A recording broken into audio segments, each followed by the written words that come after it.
ચોટીલા ફરવા જતા ને તો તાર માટે તલવાર લાયા. ચોટીલા ફરવા જતા એટલે તલવાર લાયા.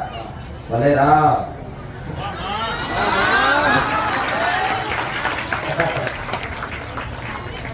ભલે ખૂબ રામ.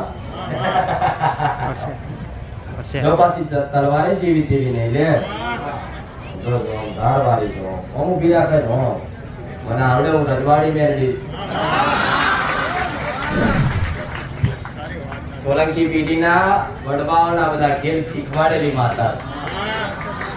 કહાઈનું ધડ, ગાયો કાપવા વાળાનું ધડ, એક જ ઝાટકામાં 4 ડોકા હંગાત લઈ લે ને એટલું બળ છે મારા બેન.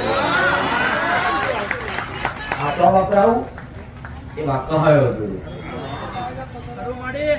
મારે જાણો છો કદાચ આજુબાજુના વિસ્તાર એવો કાયદો બનાવીશ